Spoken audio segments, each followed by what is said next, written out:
Good morning students. बच्चों, हमने read किया था चैप्टर नंबर 5। ठीक है, हम चैप्टर नंबर 5 रीड कर रहे थे। चैप्टर 5 का नेम था, क्या था बच्चों चैप्टर 5 का name?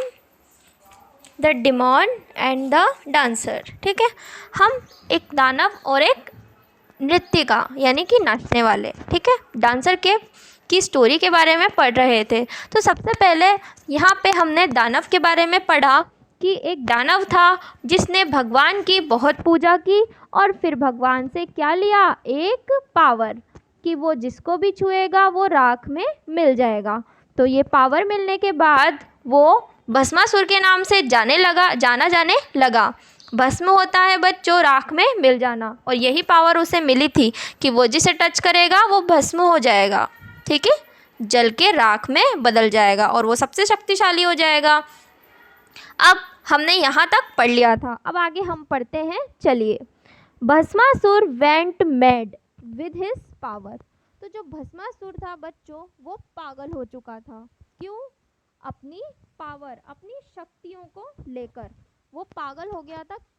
He first went around the forest touching animals on the head.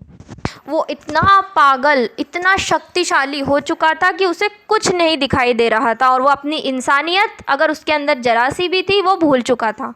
क्या करता था वो? He first went around the forest. पहले वो चारों तरफ जंगल की ओर घूमता, touching animals on the head, और जो जानवर उसे दिखता उसके सर के ऊपर हाथ रख देता, and reducing them to ashes, और उन्हें राख बना देता।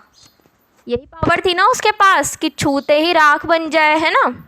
अब then he began to touch every living being on the head. जानवरों के बाद वो क्या करने लगा? लिविंग बीइंग्स, इंसानों पर भी, यही इंसानों के भी सर पर छूकर उन्हें राख में बदलने लगा। टर्निंग देम टू एशेस, उन्हें राख करने लगा। After that he ran around the world shouting, let me see who can defeat me. चारों तरफ घूमता वो और जानवरों और इंसानों को राख में बदलता, और अपने आप में ही क्या कहता कि कौन है ऐसा जो मुझे हरा सकता है।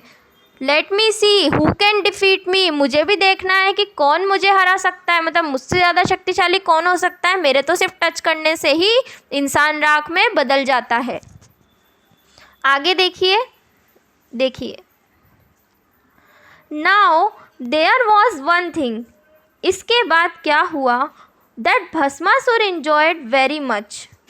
अब शक्तिशाली बनने के अलावा भस्मासुर एक और ऐसी चीज़ थी जो इंजॉय करता था। क्या इंजॉय करता था वो? ही लव टू डांस, उसे डांस करना बहुत पसंद था, उसे नाचना बहुत पसंद था। वन डे, एक दिन, ही वॉज वॉकिंग, वह चल रहा था, चलते हुए जा रहा था। थ्रू द टाउन, कहाँ पर? शहर की ओर। He suddenly heard the tinkling of anklets, उसने तभी अचानक पायल की आवाज़ सुनी। एंकलेट्स पायल, टिंकलिंग आवाज़, छनछनाहट, है ना। Bhasmasur turn towards the sound, Bhasmasur जहाँ से आवाज़ आ रही थी उसी ओर चला गया।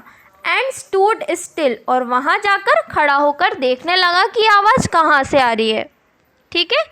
He saw a young woman dancing most gracefully, उसके बाद उसने देखा कि एक औरत, अच्छी जवान सुंदर औरत वहाँ पर नाच रही थी। The dancer too saw him and instead of running away in terror she ask, can you dance like me? अब देखो, the dancer too saw him, जो नृत्यिका थी, जो डांस करने, नृत्यिका होती है बच्चों नाचने वाली, ठीक है, जो नृत्यिका थी वो भी उससे पूछने लगी instead of running away in terror. अब भस्मासुर इतना शक्तिशाली हो चुका था कि उसको टच करते ही लोग राख में मिल जाते थे, पर वो औरत डरने की और भागने की बजाय उससे क्या पूछने लगी? कैन यू डांस लाइक मी, क्या तुम मेरी तरह डांस कर सकते हो? ठीक है, अब आगे क्या होगा वो हम बच्चों कल पढ़ेंगे। ठीक है, आज के लिए इतना काफ़ी है। कल हमारा ये चैप्टर कंप्लीट हो जाएगा कि भस्मासुर नृत्यिका, यानी कि ये देखिए जो डांस करने वाली है क्या करेगी कि भस्मासुर से छुटकारा पाया जाए पूरे गांव वालों को, और ये अपनी आदत छोड़ दे या अपनी पावर खो दे, क्योंकि ये सब कुछ बर्बाद कर रहा था, है ना। अब क्या करती है डांसर वो हम कल पढ़ेंगे। ठीक है बच्चों, तब तक आप रिवाइज करिए इसे। Okay, thank you so much.